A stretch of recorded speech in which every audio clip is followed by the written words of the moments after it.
So this week's reading is Regressive and Reflexive Mashups in Sampling Culture by Eduardo Navas. And he begins by kind of defining what sampling culture is. And he says it's like using copy and paste in something. So for example, like using Word for documents, you copy and paste stuff into that. And that in Web 2.0, copy and paste is necessary for the creation of mashups. So like the cultural model of mashups is not just limited to software though, but it spans across like all media. Mashups have roots in remixes of 1970s disco and hip hop culture. So they used a lot of remixes within the like the music itself.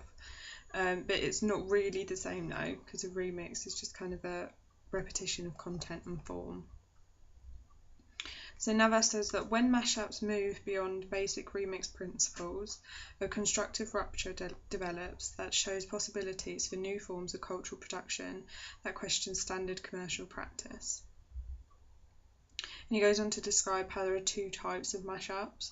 There's regressive, which is a juxtaposition of two songs, and he kind of gives the example of Christina Aguilera and the Strokes, who are like really different artists, so that like that's a big juxtaposition of their styles and their songs. And then the second one is reflexive, which is most common in Web 2.0 applications, and it uses samples from two or more elements to access specific information more efficiently. And he talks about like regenerative remix, which is a recombination of content and form that opens the space for a remix to become a specific discourse intimately linked with new culture. And then Navas goes on to discuss remix culture, which is a global activity consisting of the creative and efficient exchange of information made possible by digital technologies. And that remixes are ubiquitous in art, music and culture and play a vital role in mass communication. And they are. There's so many, like, if you think about it, there's kind of only so many ideas that you can have in the world, really. So everything kind of has to be like, there's only so many chords, there's only so many things that can be painted or ways of painting. So things kind of have to be taken and then put, like, have their own spin on it by, like, the artist. And kind of a recent one was One Direction's song, Best Song Ever. They kind of came under fire for that, and people thought that, I think it was The Who, it's the band, we're going to sue them because the beginning bit of it is very similar to one of their songs, but like The Who, the band said that like there are only, like, they're the most used chords, so they kind of can't really say anything because although it sounds very similar, it's not the same. And you know, obviously there are only so many chords and only so many ways of presenting them, so it's going to sound similar, whatever. Navas then goes on to talk about there are three basic types of remix. So there's extended remix, and then there's selective remix, which is adding or subtracting bits from the original material.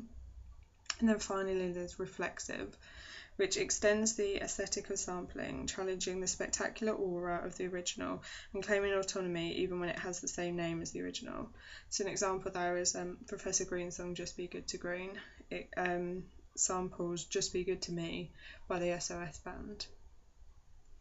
A successful remix relies on recognition of the pre-existing text. So you could ask that whether that makes it postmodern. A regenerative remix takes place when remix's discourse becomes embedded materially in culture in non-linear and ahistorical fashion, specific to new media and network culture. The principle of regenerative remix is to subvert and to be of practical use. So like Google News is an example because it doesn't create its own content, but it kind of picks bits from other bits of like the internet and kind of presents them instead. And the internet as a network relies directly on sampling. So there's like the file sharing, live streaming, sending and receiving of emails. The sampling in new media allows us to be constantly connected, and so it becomes like the new norm that we are constantly connected. And mashups are a special kind of reflective remixes that aim to return the individual to comforting ground. So Navas kind of links this to what Adorno says about supporting the state of regression that gives people false comfort. And within postmodernism, this has become the norm. And a regenerative remix as a contemporary frame of cultural reference through combing of the state of social communication with software designed to keep up with changes in material and ideologically. So things like all the social networks like Twitter, Facebook, YouTube, and even like Wikipedia, well, they all rely on constant updates and stuff. And I think that's like that's also become the norm in our culture, that we expect everything to be regularly updated and stuff, as well as being regularly always connected to people, which is like a postmodernist thing, as it wasn't, even just a few years ago people weren't expecting that sort of thing.